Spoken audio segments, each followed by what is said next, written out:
friends, so let me ask you something. Have you ever felt like you were just a convenient little boost for someone else's climb? Like they came to you with the big flattery, the big promises, the "you're so amazing, I could not do this without you" routine. And then, once they got something that they wanted, poof. No calls, no thank you, not even a "hey, how are you?" It's a punch to the gut, isn't it? And it leaves you asking, did I actually matter at all? Was I just a pit stop on their road to whatever they were looking to do next? First of all, if you said yes, and this has happened to you, I'm sorry. I have been there, and it absolutely sucks. It makes you feel disposable, and it can erode your self-confidence significantly. I mean, how could it not? Nobody wants to feel like they are just a stop on somebody's journey to something or someone better. Nobody wants to suck up all the attention that people like this will give you when they are simply using you for their own selfish reasons, like making themselves feel good about themselves or giving them validation when they have lost the source that they really want it from. So yeah, this is not something that is pleasant, to say the least, but it's important to talk about because this kind of thing is something that happens to people all the time, every day, in ways that are big and small. Let's frame this in a hypothetical scenario to give it some reality. Let's say that maybe you helped a coworker get ahead at your job. You covered shifts for them. You shared your contacts. You vouched for them when they messed up. Then they get a promotion and suddenly they don't know you when you need help. Or maybe it was a friend. You supported them through a messy breakup or lent them money or gave them a shoulder to cry on, but when you needed a tiny fraction of that support back, now they're too busy or too distant or too unavailable. Or maybe it was family, the ones who show up when they need a ride or a loan or a cosigner, but vanish the second that you need something from them, even if it's just an ear to listen. All of these scenarios, this is what it feels like to be used as a stepping stone. And unfortunately, there are people who this kind of BS behavior is it's a damn way of life. Every relationship that they have with others is about what they can get from it and how they can come out ahead no matter what. For some people, this is so ingrained in who they truly are that they will not hesitate to walk all over you to get what they want, and they will do it to anybody and everybody without even thinking about it. Like a crazed shopper on Black Friday trying to get that last 60-inch TV at Walmart that's $200 off. It's just gross. So anytime that you think about this behavior, a few things happen. One, you probably wonder how much of a morally bankrupt person you have to be to act that way. And two, you probably ask the biggest question of all, why? Why do some people do this? The answer might be simple. Some people are just jerks. And while that is true, some people are. But it's a little bit more complicated than that. So let's talk about that for a minute. The reality is that some people are raised on the myth that success is some kind of race, and that the fastest way to win is to collect favors like tokens and cash, and have no intention to pay them back.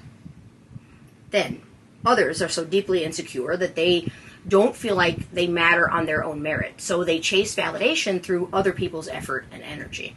If you're always carrying them, they never have to stand on their own. And then there are the ones who just see other people as transactional things.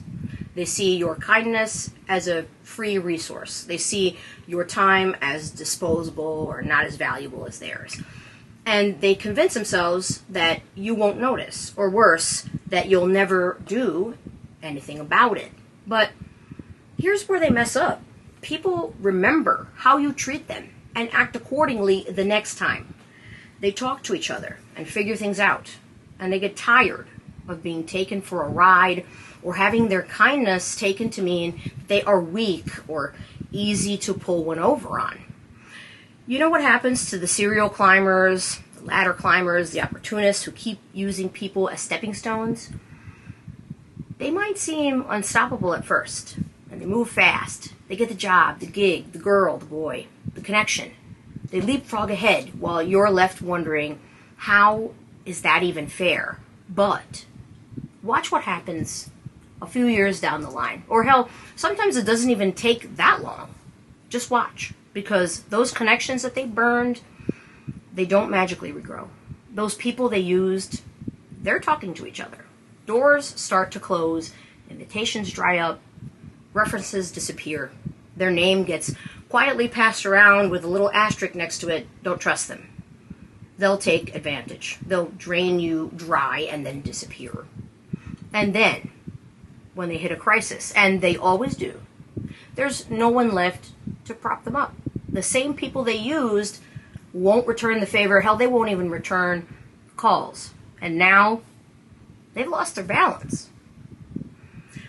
I feel like I have to say this at this juncture in the video because I've had conversations with others about people who are like this all the time. And sadly, I've had a few friends find people like this and they have latched onto them like a tick, draining them of absolutely everything. And I'm not just talking about material things either.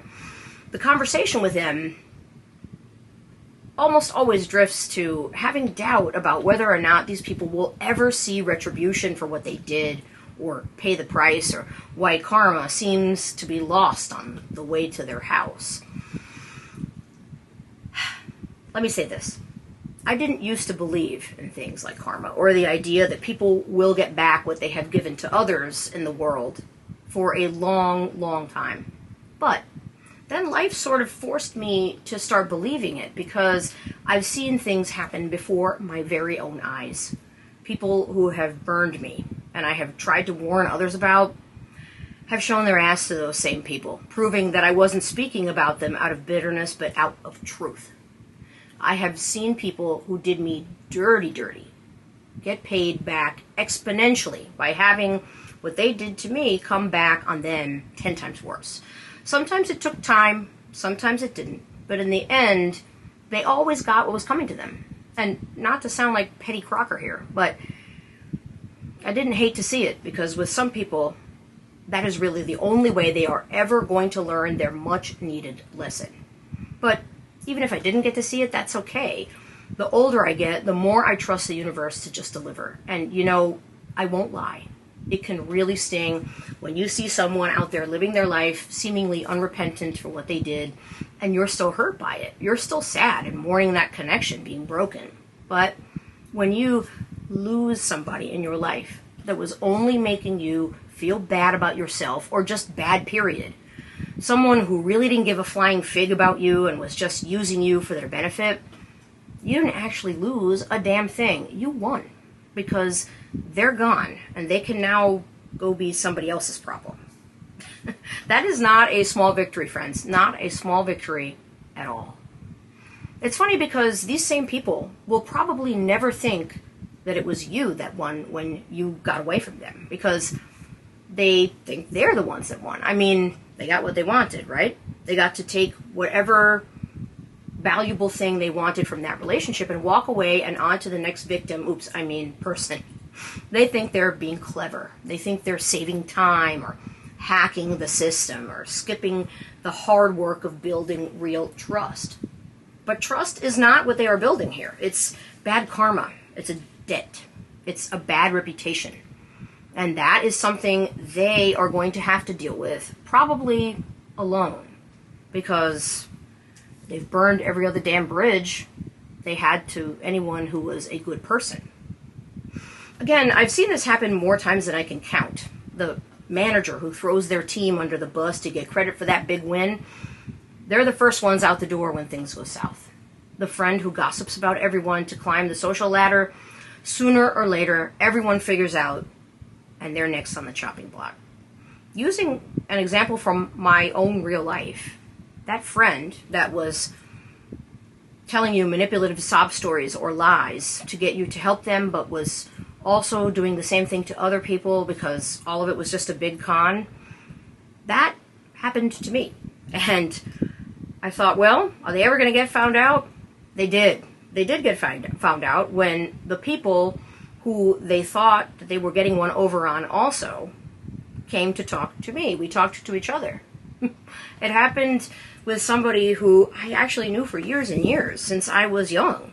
And while I had suspicions that they were not being completely honest and forthcoming about what was really going on, I trusted that they were, which was my mistake for not knowing better. It's a long story and one I won't tell right now, but let's just say I've only completely cut off a couple people in my life, meaning no access to me whatsoever, no communication, no interest, no nothing. A complete and total door slam, like the INTJ personality type that I am. I did that with this person in question. I've not spoken to them in many years, and the other person, a mutual friend who was also hoodwinked, and who that person was running the grift on, too. That person was very adamant that we should not talk to each other or be friends. And guess what? We are still friends to this day. So the point here is that when you have been wronged, friends, it can be easy to lose hope that terrible people will ever learn their lessons and become not terrible people, especially when you don't see things moving or even moving fast enough. But trust that it will, because look, when you stand on people instead of next to them like an equal human being, your foundation is always going to be shaky. All right, we have given awful people enough of our energy here. So let's talk about you now. If you have been the stepping stone, here's the part of the message that I want you to take to heart. Being used or taken advantage of is never about you being naive or foolish. It's about you being a good human. You believed in people. You wanted to help. That is not ever something to be ashamed of. That bad juju is not on you. But you do have a little job here to do, and that is to learn from these kinds of experiences so that the next time someone comes around who is like this, you already know that, I've seen this movie before. I already know how it ends, and I don't like it. So you're not going to let that become part of your own story. What's the best way to do this? Boundaries. I know, nobody likes that word or its connotation. It's always taken as a negative. But it's really not, especially when those boundaries are about self-preservation, your self-preservation. Boundaries are how you stop being someone else's shortcut. They're how you stop being a permanent rung on a ladder that never benefits you. You can say, I can't help with that this time.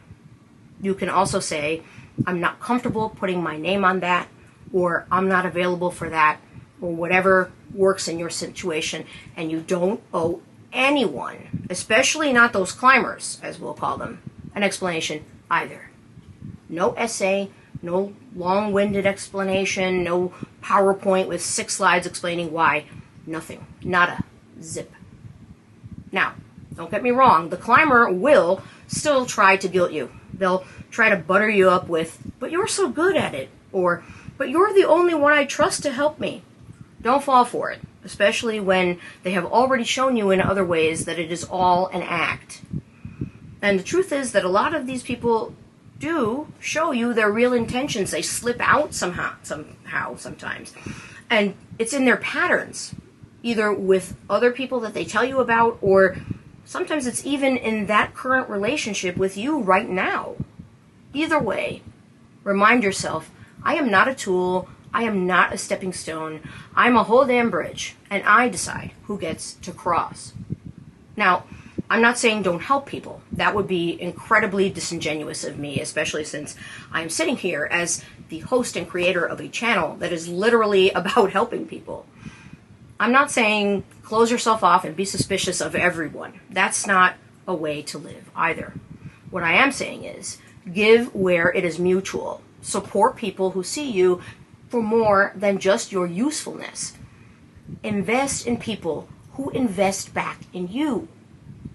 People who build real relationships, who share credit, who show up for others in genuine ways, they're the ones with real stability. They're the ones who sleep at night. They're the ones who, when they fall, they have a whole net of people ready to catch them because they've earned it. So if you've been used, take this as your reminder. You did nothing wrong by helping, but you don't have to sign up for the same show twice or more than that. And if you're still angry that you did or about what they did, let yourself be. You're allowed.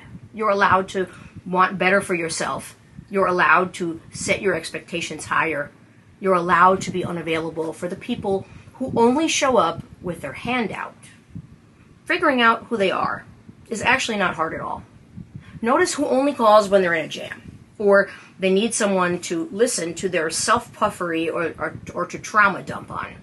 People who never check on you, even if they know you aren't at your best right now, unless they have an ulterior motive for making that call. Then, notice who disappears when you need something back. Notice who shows up for you, and more importantly, who does not when it really counts. A few videos ago, I mentioned that I had read something online somewhere that perfectly sums up things like friendships and even relationships that are deeper than that. It was such a good analogy that I feel like I want to share it again in this video. It's highly relevant to what we have been talking about. Life is kind of like a party. You invite a lot of people. Some leave early, some stay all night, some laugh with you, some laugh at you. Some show up really late just to eat your food. But in the end, after the fun is over, there are a few who stay to help you clean up the mess. And most of the time, they aren't even the ones who made that mess in the first place. These people are your true friends in life, and they are the only ones who matter. So, yeah, watch people's patterns. Because, let's face it, people won't generally tell you who they are, or sometimes they'll flat out lie about it. But they will always show you if you're willing to see without rose-colored glasses or the filter of misplaced optimism. Friends, trust and believe that the people who use others as stepping stones will one day lose their balance. Not because you wish them harm, but because there's no other ending to that story. The foundation they're standing on is built on disrespect, and nothing that is built on that can ever last. So, you, take care of you, protect your peace, and remember, you're nobody's shortcut, you're nobody's convenience, you're not a stepping stone. You are the whole damn bridge, and you have every right to close off access to anyone who doesn't deserve to stand on that with you. That's all I've got for you this week. I'll be back next week with another priority message. Until then, take good care of yourselves. Bye.